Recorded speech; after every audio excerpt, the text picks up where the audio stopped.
Olá pessoal, tudo bem? Professor César falando. Estamos aqui para mais uma aula de ensino remoto de emergência. Bom, vamos ver então nossa quinta técnica de quantificação, né? Que é normalização diária, ok? Então, antes da gente começar a trabalhar com os exercícios, vamos fazer aqui algumas considerações a respeito da técnica de normalização diária. Vamos aqui para a folhinha contigo. Então é assim, gente. Normalização diária. Primeiro aspecto que eu queria colocar para vocês é o seguinte: a literatura nos traz que nós devemos usar a técnica de normalização diária toda vez que nós tivermos amostras que contenham uma série homóloga. Série homóloga. E o que é uma série homóloga? É quando eu tenho uma amostra contendo substâncias que se diferem por um CH2 na sua estrutura, né? Então, são substâncias seguidinhas. Então, toda vez que eu tiver uma mistura de heptano, octano, nonano, né? Então tá aqui, ó, heptano, uma mistura de heptano, octano, nonano. A diferença estrutural entre esses compostos é um CH2. Isso aqui é uma série homóloga, certo? Então, particularmente, eu não entendo por que isso eu preciso ter uma série homóloga para usar a técnica de normalização diária, né? A literatura traz isso, que essa é uma condição, eu preciso ter uma série homóloga para usar a técnica de normalização diária, mas eu não vejo impedimento nenhum de usar essa técnica de normalização diária para outras situações, né? Como é uma coisa que eu nunca trabalhei no laboratório, eu nunca usei essa técnica de quantificação, eu não posso te afirmar com certeza, mas percebe que à medida que vocês vão entendendo o que é a normalização diária, você vai se questionar, assim como eu, né? Mas por que tem que ser a série homóloga, tá? Mas estou trazendo aqui para vocês o que tem na literatura, tá? Eu não vejo por que não utilizar a normalização diária em outras situações, tá?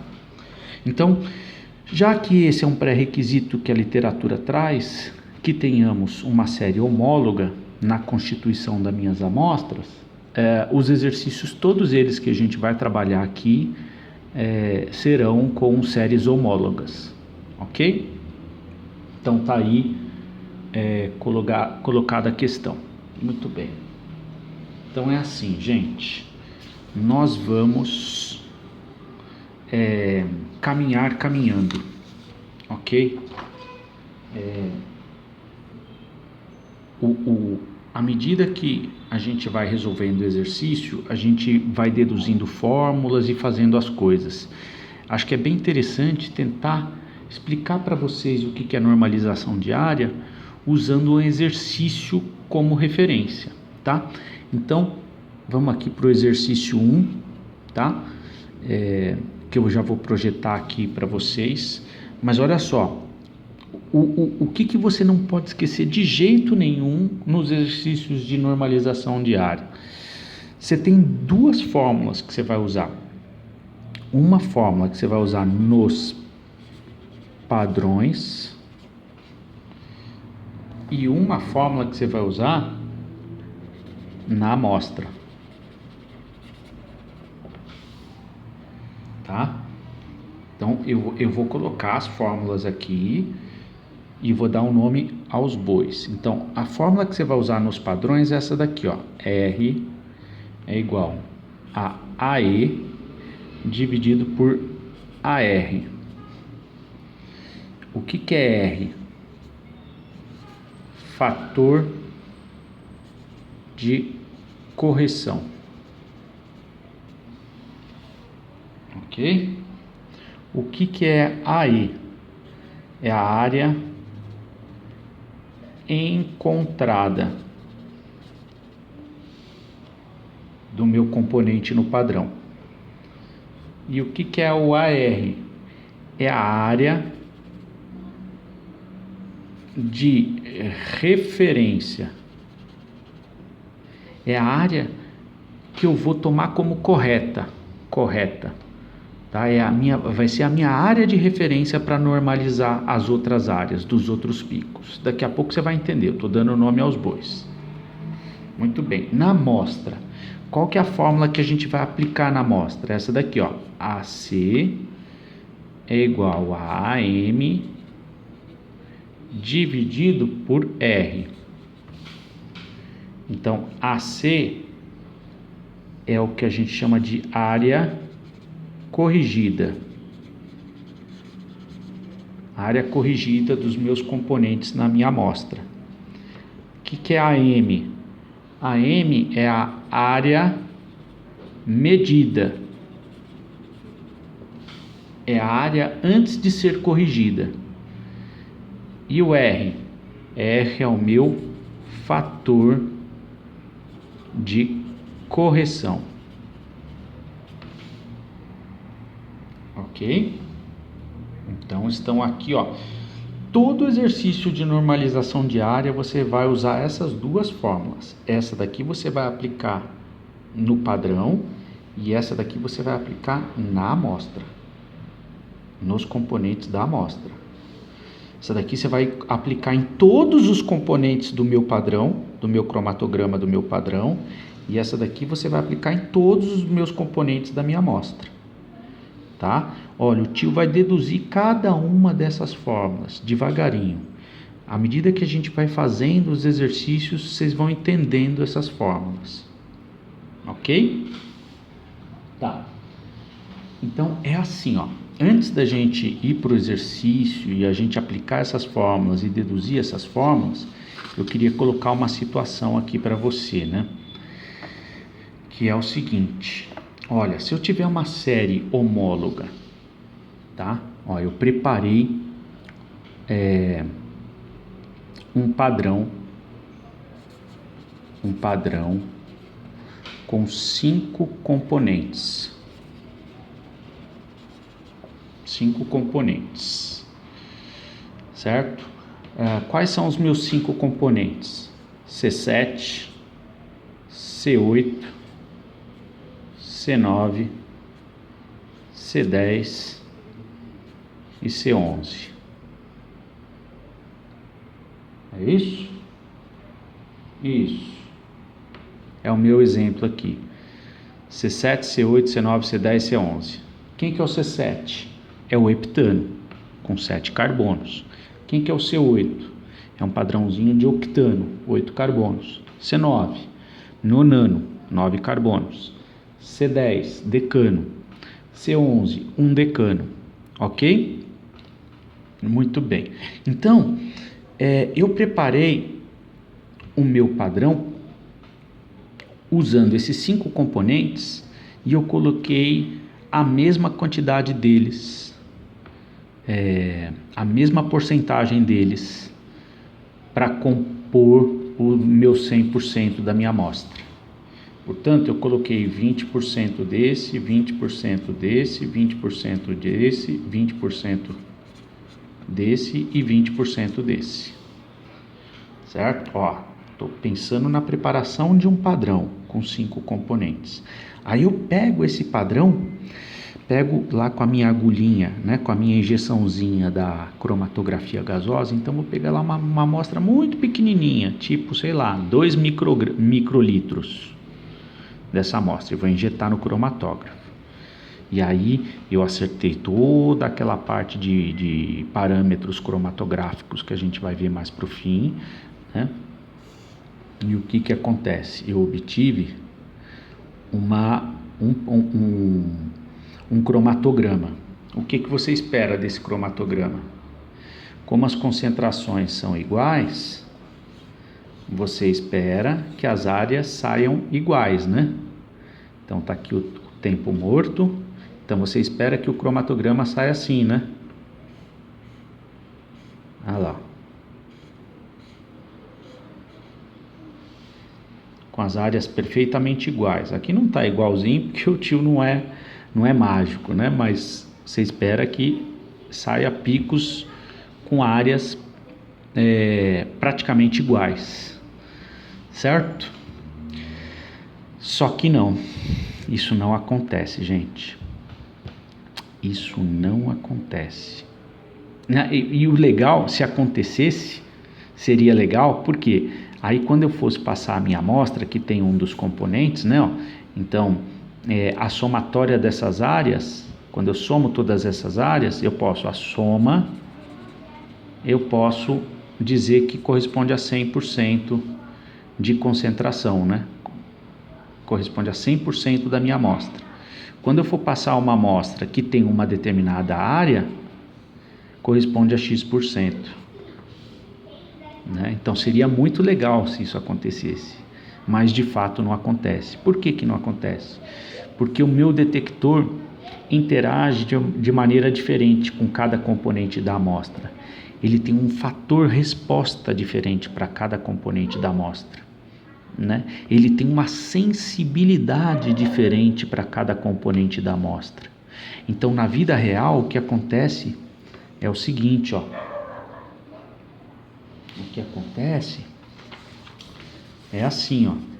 Eu vou ter lá o piquinho do tempo morto, eu vou ter um componente que o meu detector é muito sensível a ele, eu vou ter um outro componente que o meu detector é pouco sensível, o outro que é muito mais sensível ainda, o outro que tem uma sensibilidade intermediária e o outro que tem uma sensibilidade também quase que intermediária, né? Então estão aqui os meus 5 componentes da amostra. Perceba que todos eles têm 20% de concentração.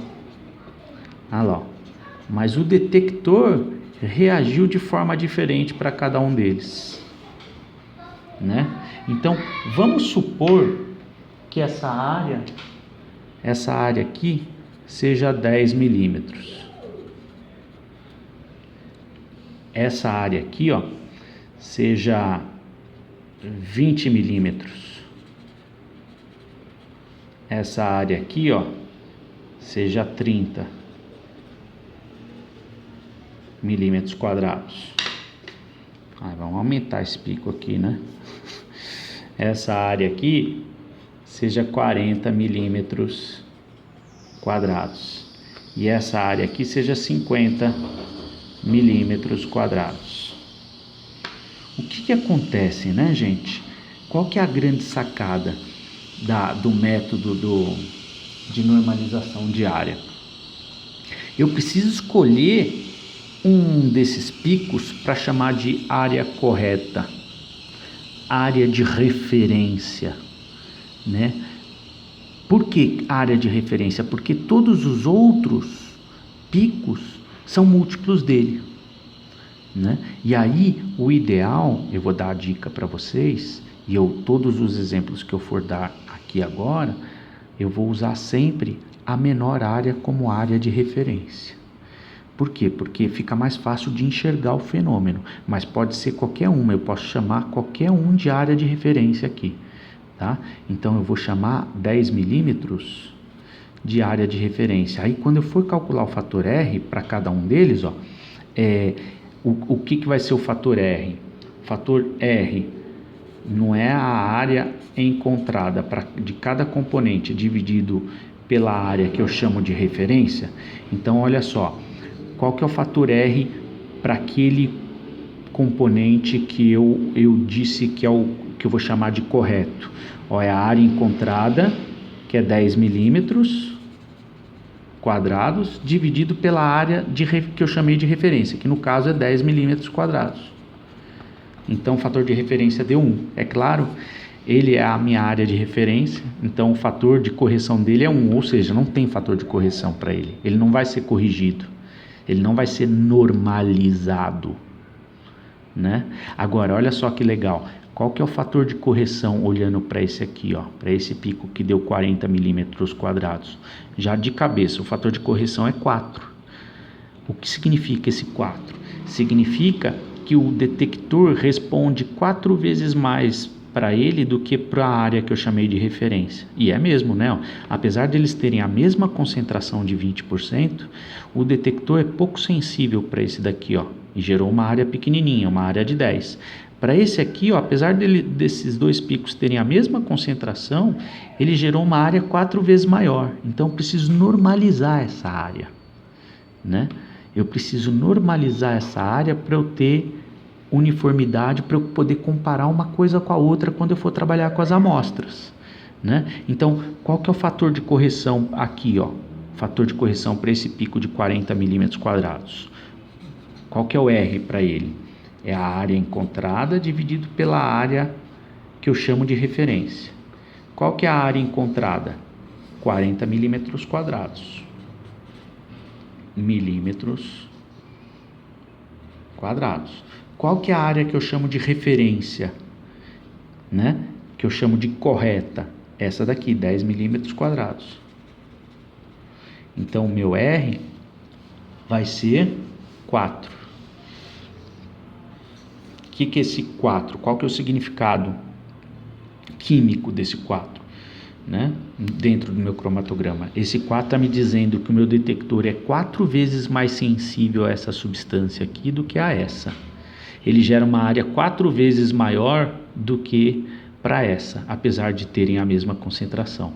Então eu preciso baixar essa área aqui, ó, para nivelar todo mundo, para que todo mundo tenha o mesmo tipo de resposta ao detector, para depois eu conseguir trabalhar com as amostras, né? É por isso que a gente calcula esse fator R, ó, né? Então já estamos meio que deduzindo a fórmula aqui, ok? Mas estou dando spoiler. O legal é a gente ver isso lá na prática, ok? Como, professor? Usando, né, trabalhando com exercício. Então nós vamos usar essa fórmula para os padrões e depois aquela outra fórmula para a amostra. Vamos botar a mão na massa? Vai ficar mais claro quando a gente trabalhar lá com exercício. Então vamos lá. Vamos para o exercício 1.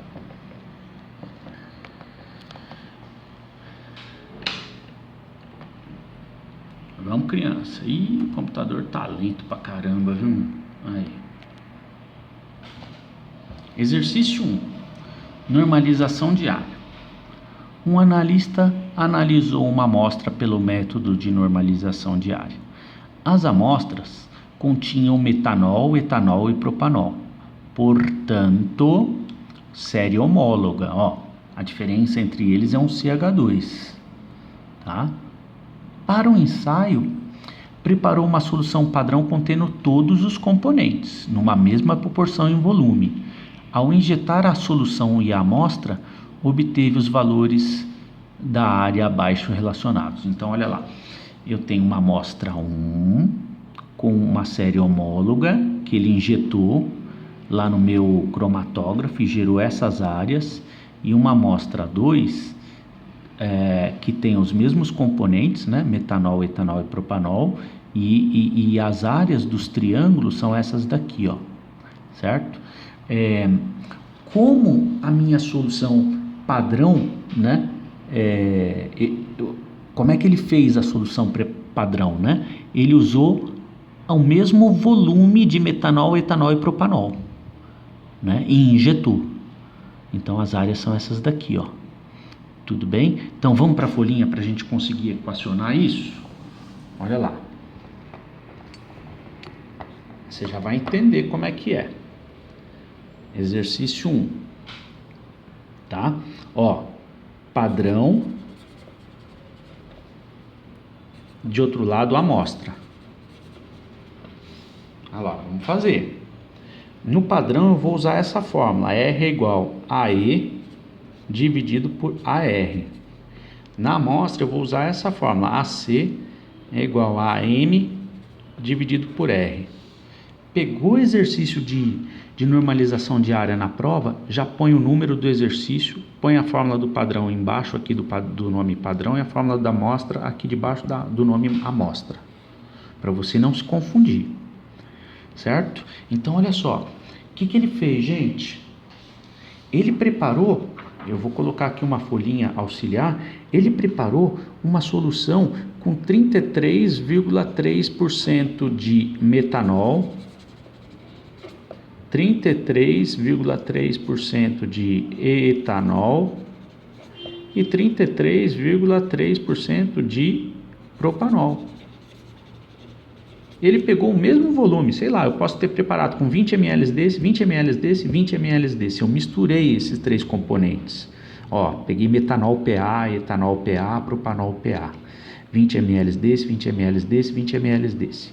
Então totalizou 60 ml com 33,3% de cada um, certo? O que eu fiz? Uma vez que eu programei o equipamento para gerar os picos bem bonitinhos e separados, sem ficar lá todo esborrachado, o que acontece? Quando eu passei, eu gerei essas áreas aqui, né? Tá aqui, pico, né? O metanol sai primeiro, gerou uma área de 28 e pouco. O etanol saiu depois, gerou uma área de 121 e pouco.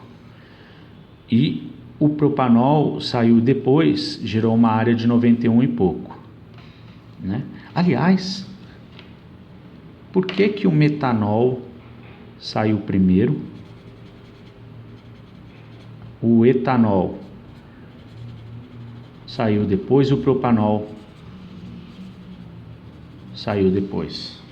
Porque eu inventei isso, estou brincando. Não, é por causa do seguinte, eu estou inventando isso na minha cabeça agora, tá? De certa maneira eu estou inventando mesmo. Mas assim, eu estou imaginando que a minha coluna que está lá dentro, ela é polar. Se ela é polar, ela vai reagir com as hidroxilas. Como cada componente tem só uma hidroxila, a polaridade aqui não vai fazer muita diferença, né? Apesar, né, pelo fato deles terem tamanhos de cadeia bem parecido, né? Então, todos três têm uma polaridade muito parecida, né? Mas o propanol, ele é mais gordinho, né? Ele tem um peso molecular um pouquinho maior. Então, a substância mais gordinha vai demorar mais tempo para percorrer a coluna, né? São dois fatores principais que influenciam o andamento dos compostos dentro da coluna. Um é peso molecular e o outro é interação química, né? São esses dois principais fatores.